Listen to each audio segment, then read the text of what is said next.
우리 옆 사람과 이렇게 인사합시다. 주님 안에서 회복하십시오.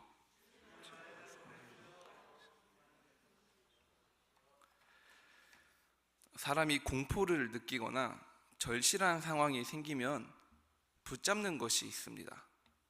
제가 얼마 전에 그것을 느낀 적이 있는데 제가 겉으로는 좀 그렇게 안 보이겠지만 사실은 겁이 좀 많습니다. 잘 놀래고 공포 영화나 이런 것들을 잘 못 봅니다. 제가 얼마 전에 중고등부 수련회가 은혜 가운데 잘 마쳤습니다.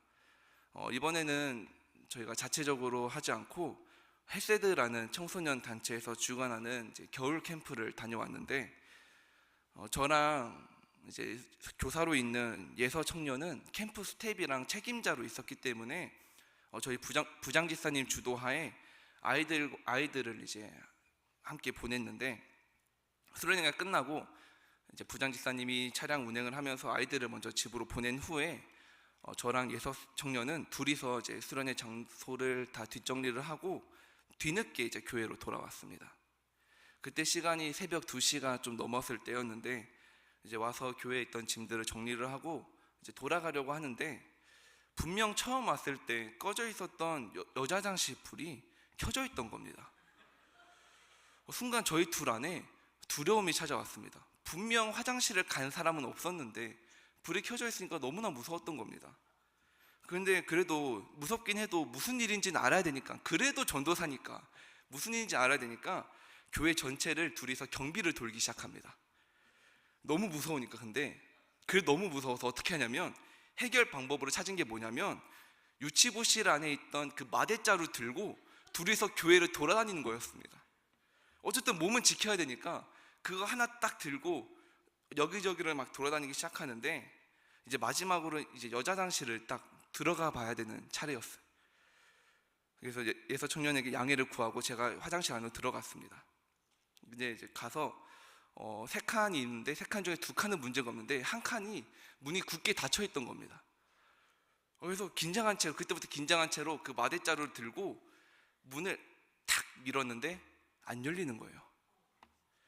그래서 저는 여자 화장실을 잘 모르니까 아예 처음 들어가 보니까 예서야 이거 문 당기는 거야? 라고 하면서 물어봤는데 예서 청년 눈동자가 막 흔들리는 채로 미는 건데요. 그때부터 온갖 생각이 다 드는 거예요. 너무 무서운 겁니다. 그래서 아까보다 조금 더 힘을 딱 줬는데 문이 안 열리는 겁니다. 또 예서 청년 이미 저를 버리고 저 뒤쪽 가 있고 저는 이제 저 혼자 서 있던 그 마대자루 딱 하나 들고 서 있는데 경찰에 신고해야 되나? 안에 사람이 있으면 어떡하지? 난 뭘 할 수 있지? 근데 에라 모르겠다면서 그 마대자루를 쾅 쳤는데 툭 하면서 당겨지더라고요.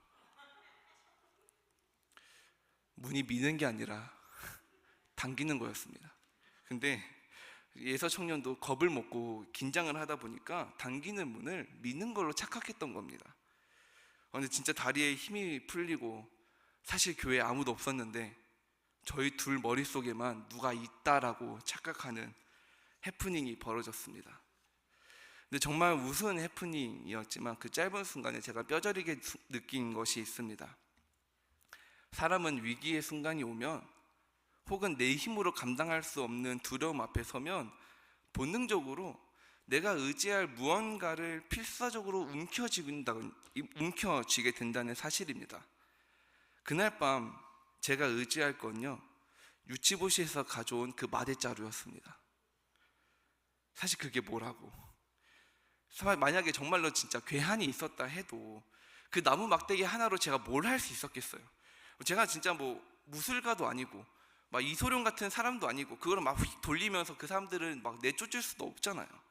근데 사람이 참 그런 게 눈앞이 캄캄하니까 뭐라도 잡아야겠다, 이게 나를 구원해줄 무기다라고 생각한다는 겁니다. 우리는 우리의 어려움 속에서 그 어려움을 마주했을 때 우리는 쉽게 넘어지고 쉽게 착각합니다. 사실은 조금만 방향을 바꾸면, 사실은 조금만 당기면 해결되는 그 문 앞인데 우리는 그 앞에서 스스로 겁을 먹고 불가능하다라고 말하며 이상한 무기를 잡는 모습을 드러내고 있습니다. 오늘 예배를 통하여 우리 성도님들께서는 우리의 신앙을 다시 한번 재점검해 보기를 소망합니다. 우리가 하나님 앞에서 솔직하게 서기를 소망하면서 우리가 정말로 의지해야 할 분이 누구인지 다시 한번 확인하는 시간이 되기를 주님의 이름으로 소망합니다. 오늘 본문은 압살롬의 죽음을 다루고 있습니다. 압살롬과 다윗이 마지막 전투를 앞서고 있을 때 다윗이 군사들에게 명령합니다.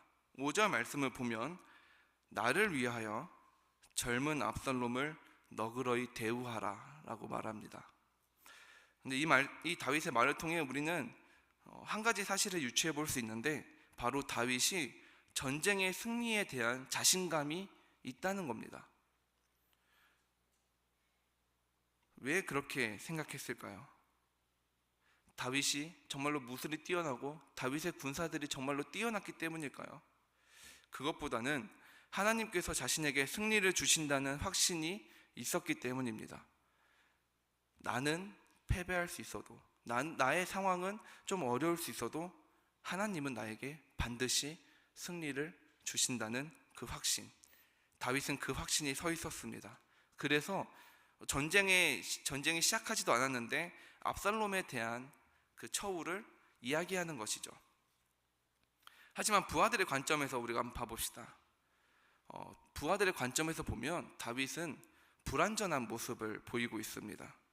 상식적으로 전투로 나가는 군사들 앞에서 왕이 해야 될 명령은 목숨을 다해 전투를 승리로 이끌고 적장의 목을 가져오라고 하는 것입니다. 그래야 병사들도 그 전쟁에서 자신의 목숨을 바치고 싸울 수 있습니다. 근데 다윗은 지금 적장을 너그러이 대하라라고 말하는 겁니다. 말씀에서는 젊은 압살롬이라고 칭하지만 성경 원어를 해석해 보면 이미 장성한 압살롬을 아직 성인이 되지 않은 청소년 남자아이로 보고 있습니다. 그렇게 해석하고 있습니다. 자신을 죽이고 왕을 뺏으려고 하는 그 반역을 저지른 압살롬의 행동을 그냥 한낱 철없는 아들이 저지른 일시적인 충동으로 생각하고 있는 겁니다. 아직 이 아이가 어려서 아직 철이 없으니 이 아이를 봐달라고 지금 군사들에게 말하고 있는, 명령을 내리는 것이죠. 아버지로서 아들을 용서하고자 하는 마음이 드러납니다.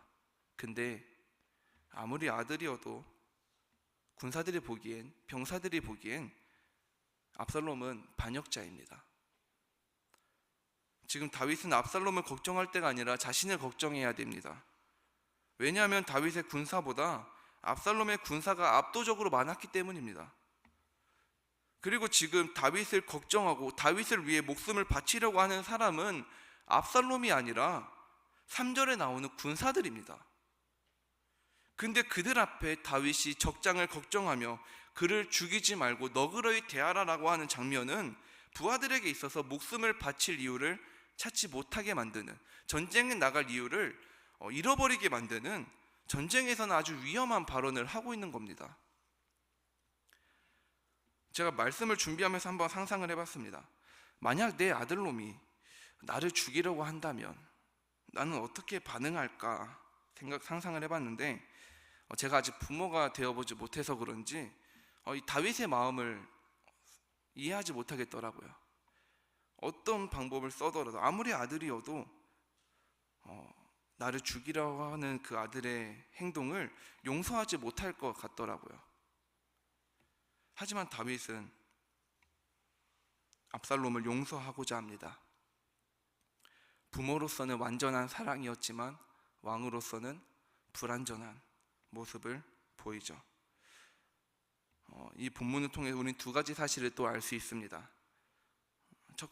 하나는 뭐냐면, 인간 다윗의 마음은 흔들릴지라도 하나님의 심판은 멈추지 않는다는 겁니다. 다윗은 압살롬을 사랑하여 그를 용서하고자 했지만 하나님을 떠나 살았던 죄의 결과는 막을 수 없었습니다. 두 번째는 우리를 끝까지 사랑하시는 하나님의 모습입니다. 압살롬의 모습을 보면 우리는 어떻습니까? 어떻게 보면 폐륜의 모습이라고 말합니다. 근데 우리도 하나님 앞에서 수없이 많은 반역을 저지를 때가 있습니다. 하나님을 멀리하고 죄를 지으면서 이 세상을 살아갑니다. 어쩌면 우리는 이미 반역죄로 죽어야 하는 존재인데 하나님은 다윗처럼 여전히 우리를 끝까지 사랑하셔서 자녀 삼아주시고 5절처럼 말씀하시는 겁니다. 아직 어린 내 아들과 내 딸을 너그러이 대하라. 그리고 그것으로 끝내지 않고 예수 그리스도를 이 땅으로 보내어 그 사랑을 확증하십니다. 사랑하는 여러분, 하나님의 사랑은 끝이 없습니다. 우리는 배반해도 하나님은 우리를 배반하지 않으시고 끝까지 사랑하십니다. 그 사랑 앞에 우리가 해야 할 것은 회개로 반응하는 겁니다. 다시 하나님께 되돌아가는 자들이 되기를 우리가 소망합니다. 6절부터 8절 말씀을 우리가 함께 봅시다. 보면 압살롬과 다윗의 군사들이 에브라임 숲에서 전투를 시작합니다. 그리고 2만 명의 압살롬의 군사들이 죽음을 당합니다. 패배를 한 것이죠. 여기서 놀라운 것은 전투에서 죽은 수보다 숲에서 죽은 자가 더 많았다라고 기록합니다. 우리 8절 말씀을 좀 함께 읽어볼까요? 우리 8절 말씀 함께 읽어봅시다. 시작. 그 땅에서 사면으로 퍼져 싸웠으므로 칼에 죽은 자보다 많았더라. 이것이 무슨 소린가? 다윗의 군사가 어떤 큰 능력을 발휘하거나 좋은 전략을 사용하여 승리한 것이 아니라 하나님께서 압살롬의 군대를 진멸하신 겁니다. 본문은 숲에서 어떤 일이 있었는지 자세하게 기록하진 않습니다. 그런데 본문을 원어로 자세히 보면 숲이 그들을 삼켰다라고 말합니다. 그러면서 하나님의 주권적 개입을 분명하게 보여주고 있습니다. 하나님께서 이 전쟁을 주관하시고 이끄신 것이죠. 아마 압살롬은 전쟁터에 나가면서 자신이 패배할 거란 생각을 하지 않았을 겁니다. 왜냐하면 이 반역을 철저하게 그는 준비했기 때문입니다.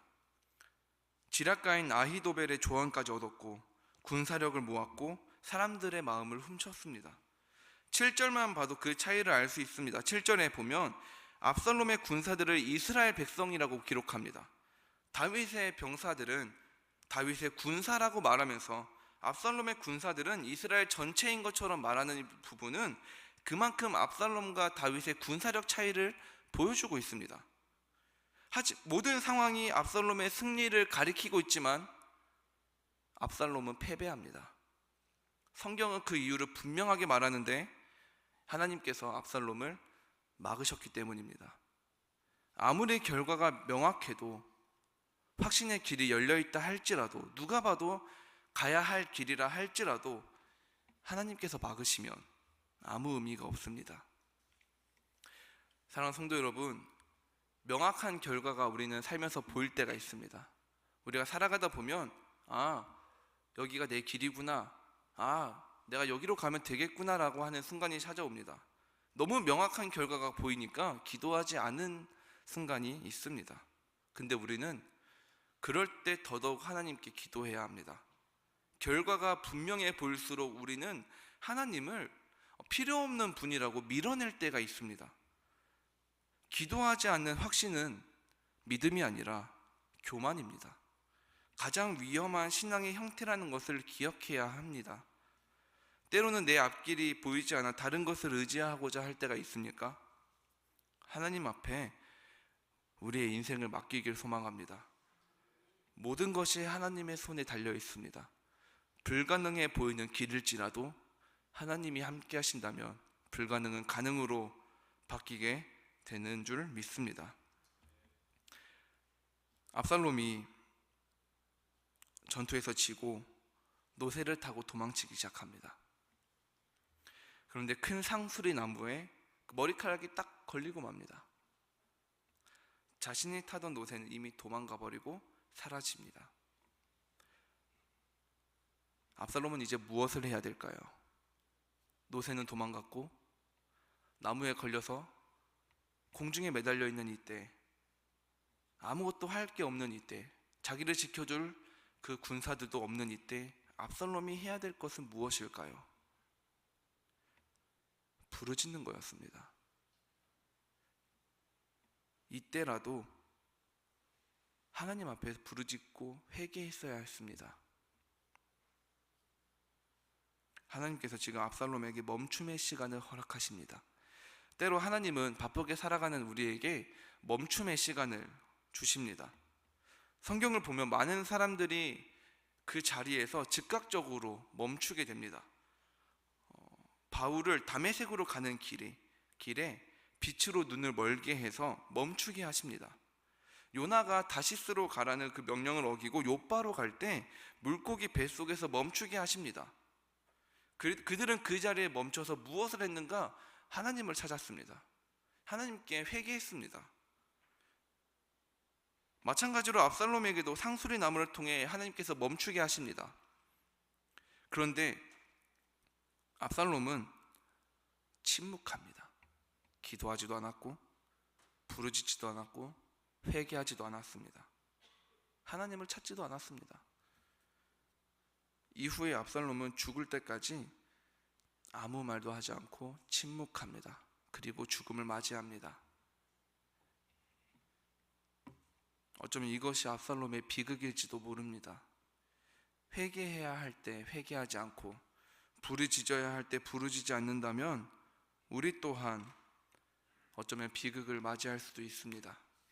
사랑하는 성도 여러분, 멈춤의 시간이 있을 때 하나님 앞에 부르짖기를 소망합니다. 하나님께서 우리를 멈추게 하셨다면 그 멈춤의 시간 앞에 왜 멈췄냐고, 왜 나를 멈추게 하셨냐고 불평을 말하는 것보다 정말로 내가 이 자리에서 무엇을 해야 하는지 먼저 생각하는 여러분이 되기를 소망합니다. 사람은 머리빨이라는 말이 있습니다. 이 사람이 정말 잘생겼다, 평균이다, 아니다, 이건요 머리카락이 있고 없고를 봐야 합니다. 제가 장발일 때가 있었습니다. 제가 로뎀교회 오기 전에까지만 해도 장발이었습니다. 머리카락이 너무 길어서 머리카락을 묶고 다녔습니다. 제가 원래 사진을 좀 준비해 오려 했는데 제가 까먹고 사진을 못 준비해 와가지고 상상만 해보십시오. 제가 머리카락을 딱 하고 이쪽으로 이 꽁지머리가 딱 하니 있었습니다. 그리고 군대 가기 전에는 머리카락이 싹 밀려 있었어요. 이게 군대에 있다 보면 제가 1mm로 머리카락을 밀었는데 정말 짧게 밀면 저희가 농담으로 하는 게 수건을 머리 감고 그냥 세수하듯이 하면 된다. 그리고 이거 얼굴 수건 닦을 때 그대로 올리면 된다라고 말을 하는데 진짜 짧으면 걸립니다. 수건이 걸립니다. 탁 걸리고 여기서 안 나갑니다. 제가 머리카락이 없는 모습, 그러니까 한 이 모습이었다고 생각해 보십시오. 이 모습이라 생각하고, 그리고 반대로 머리카락이 너무 길어서 묶고 있었다라고 생각해 보십시오. 그리고 지금 이 머리, 세 개의 머리 중에 상상만 해봤지만 어느 머리가 나은 것 같습니까? 그나마 그래도 지금이 나은 것 같죠. 이처럼 사람에게 있어서 머리카락은 사람의 인상을 결정짓는 요소가 되기도 합니다. 성경은 압살롬을 이렇게 소개합니다. 우리 14장 25절 말씀 함께 읽어보길 원하는데 함께 읽어봅시다. 시작. 온 이스라엘 가운데에서 압살롬 같이 아름다움으로 크게 칭찬받는 자가 없었으니 그는 발바닥부터 정수리까지 흠이 없었느니라. 그냥 잘생겼다라고 끝나지 않습니다. 뭐라고 말합니까? 발바닥부터 정수리까지 흠이 없다. 머리부터 발끝까지 흠이 없다는 겁니다. 키 크고 어깨 넓고 몸 좋고 잘생겼다. 완벽했다는 거예요. 너무나 부럽더라고요. 심지어 압살롬 머리카락도 길었는데 26절 말씀을 함께 읽어봅시다. 시작. 그의 머리털이 무거움으로 그의 머리털을 깎을 때 그것을 달아본즉 그의 머리털이 왕의 저울로 203개이었더라. 머리카락이 정말 길었다라고 말합니다. 이 머리카락을 1년에 한 번씩 잘랐는데 자를 때마다 200세겔의 무게가 측정되었다고 합니다. 200세겔이면 무게가 얼마냐? 2.28kg입니다. 2.5kg 정도 되는 머리카락을 들고 다녔다는 거죠. 당시 이스라엘과 주변 국가들에서 풍성한 머리카락은 젊음과 활력, 남성적인 힘을 상징했습니다. 평균 이스라엘 남자들이 1년 동안 머리카락을 기르면 50g에서 100g 정도 된다고 합니다. 근데 압살롬은 지금 1년 동안 2.28kg, 엄청 무거운 거죠. 우리 머리카락이 2kg가 넘는다라고 생각해 봅시다. 아마 자연스럽게 겸손해지는 삶을 살게 될 겁니다. 머리카락이 앞으로 툭 크게 되는 거죠. 그렇다면 왜 압살롬만 머리카락이 이 무게가 달랐을까? 당시 왕족들은 머리카락에 기름을 바르고 금가루를 뿌려서 자신의 권위를 상징했다고 합니다. 그렇게 과시하고 있는 겁니다. 자신이 얼마나 대단한지를. 압살롬이 되게 잘생겼는데, 되게 완벽한 사람인데 이런 머리카락에 금칠까지 바르고 기름으로 반짝인다고 생각해 보십시오. 지나갈 때마다 그 머리카락이 흩날리고 뭔가 좋은 냄새가 날 것 같고, 그것을 완성하는 완벽한 얼굴, 그 몸과 얼굴로 하루라도 살아봤으면 좋겠다라고 생각한 적이 한두 번이 아닙니다. 제가 지금 결혼을 좀 준비하고 있지 않습니까? 벌써 결혼한 이제 김성교 전도사님 보면 너무나 부러운데, 아무튼 제가 말씀을 준비하면서 제 연인에게 질문을 했습니다. 내가 만약에 압살롬처럼 생겼으면 어땠을 것 같아? 근데 자기는 싫었을 것 같다고 하더라고요. 되게 의외였던 거죠. 잘생긴 사람 좋아할 줄 알고, 그럼 내가 그렇게 잘생겼으면 뭐가 좀 있나? 뭐가 좀 그런가 싶어서 왜? 라고 물어봤는데, 이후에 하는 말이 자기는 못생긴 얼굴이 좋다고 하더라고요. 그러면 나를 만나는 이유가, 그러니까 왜 저를 만나는지 알게 된 하루였습니다. 제 얼굴을 보면 그렇게 웃기다고 하더라고요. 그러니까 아무튼 오늘 우리가 근데 이 본문을 통해서 이 압살롬의 머리카락을 성경이 자세하게 기록하고 있는 것은 압살롬이 그만큼 이 머리카락과 자신의 스펙을 자랑스럽게 여겼다는 거겠죠. 근데 이후에 나오는 본문을 통해서 나타나는 비극은 자신의 평생을 공들여 가꾼 그것이 결정적인 순간에 나의 숨통을 끊게 만드는 올무가 되었다는 사실입니다. 우리 9절 말씀을 우리가 다시 한번 읽어보기 원하는데, 9절 말씀 다시 한번 읽어봅시다. 시작. 압살롬이 다윗의 부하들과 마주치니라. 그 노새가 후리나무 번성한 가지 아래로 지날 때 압살롬의 머리가 큰 상수리 나무에 걸림에 그가 공중과 그 땅 사이에 달리고 그가 탔던 노새는 그 아래로 빠져나간지라. 압살롬의 머리가 상수리 나무에 걸린 걸로 보면 압살롬은 아마 전쟁을 나갈 때 착용하는 투구도 하지 않고 머리카락도 묶지 않았던 것 같습니다. 그만큼 머리카락이 자신의 자랑이었던 거겠죠. 그렇게 아끼고 자랑하던 머리카락 때문에 죽게 될 처지에 놓입니다. 아니, 그러면 우리가 상식적으로 생각해 봤을 때 이 머리카락을 자르면 살 수 있잖아요. 물론 성경은 압살롬이 어떻게 행동했는지에 대해서 그 묘사를 자세하게 기록하진 않습니다. 근데 우리가 상식적으로 생각을 해봤을 때 머리카락이 걸리면 자르려고 하지 않겠습니까? 심지어 적군이 쫓아오는 상황이라면 더더욱 어떻게든 이 머리카락을 안간힘을 써서라도 잘라내고자 하는 게 자신의 목숨을 지키는 일입니다. 근데 머리카락을 자르지 않고 죽음을 맞이한 것을 보면 압살롬은 차마 이 머리카락을 놓지 못한 것 같습니다. 이것마저 없으면 나는 없다고 생각했기 때문에, 이 머리카락마저 잃어버린다면 난 모든 것을 잃어버린 자가 되기 때문에 나는 아무것도 남은 게 없다는 사실이 드러나기 때문에 아마 압살롬은 그 생각 때문에 죽음을 맞이한 것 같습니다. 우리가 압살롬의 모습을 보면 어떻습니까? 누군가는 이 압살롬의 모습이 바보 같다라고 생각할 것입니다. 아니, 고작 머리카락 때문에, 고작 그 머리 때문에 자신의 목숨을 버려? 근데 우리도 압살롬의 모습을 보일 때가 있습니다. 놓지 못하는 것이 있습니다. 여러분의 삶에서 여러분이 가진 것 딱 하나 빼고 다 포기하라고 한다면 여러분의 삶에 무엇이 남습니까? 돈입니까? 신앙입니까? 명예입니까? 신앙입니까? 나 이거 없으면, 이거만큼은 포기 못해. 나 이거 없으면 안 돼. 주님, 내가 이거 얻으려고 얼마나 발버둥 쳤는지 아시잖아요. 주님, 이거만큼은 어떻게든 안 됩니까? 이거만큼은 내가 포기 못하면 안 됩니까? 이거만큼 내가 붙들고 있으면 안 됩니까? 라고 하는 모습이 우리의 신앙과 우리의 기도에 남아있을 때가 있습니까? 없습니까? 있다는 겁니다. 나도 모르는 사이에 이 기도가 나타난다는 겁니다. 너무나 무서운 모습이죠. 이거 없으면 나도 없다.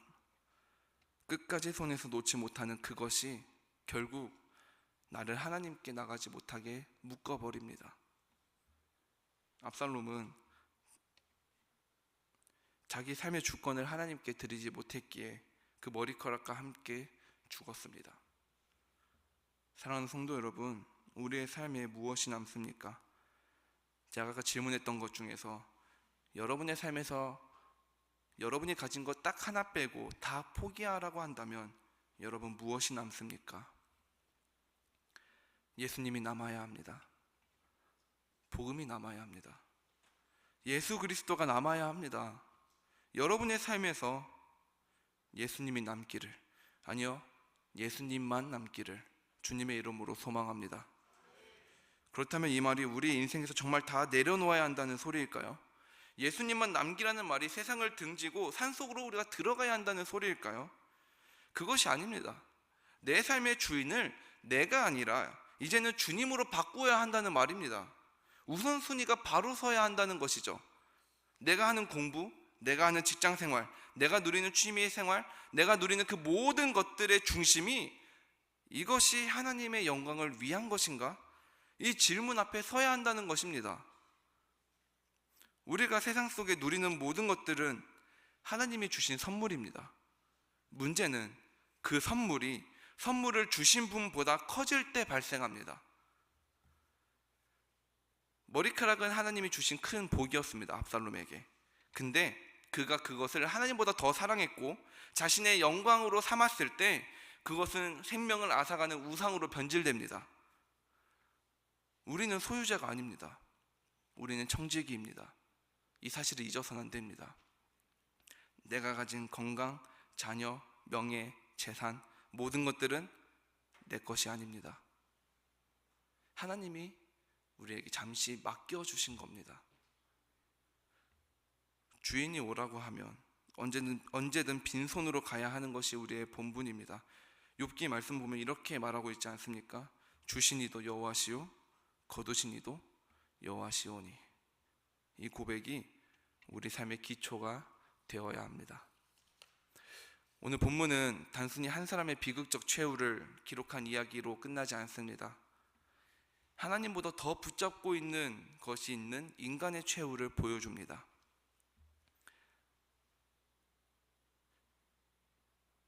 압살롬은 하나님을 모르지 않았습니다. 하나님을 알고 있었습니다. 말씀을 들었던 사람입니다. 문제는 하나님을 믿으면서도 하나님보다 더 놓지 못한 것이 있었다는 겁니다. 오늘 예배를 통해서 우리가 스스로에게 솔직한 질문을 던져봅시다. 내가 하나님보다 더 붙잡고 있는 것은 무엇인가? 내려놓았다라고 말하지만 여전히 놓지 못한 것은 무엇인가? 하나님은 우리가 무언가를 포기하기를 원하셔서 이 말씀을 주신 것이 아닙니다. 우리를 살리시기 위해 주권을 요구하십니다. 그렇다면 어떻게 내 것을 내려놓을 수 있는가? 우리는 불가능합니다. 인간은요, 절대 자신의 의지로 자신의 것을 내려놓지 못합니다. 주님이 우리를 먼저 붙드셔야 합니다. 빌립보서 3장 12절 말씀을 우리가 읽고 함께 기도하기를 원하는데요. 빌립보서 3장 12절 말씀 함께 우리가 소리내어서 읽어봅시다. 시작. 내가 이미 얻었다 함도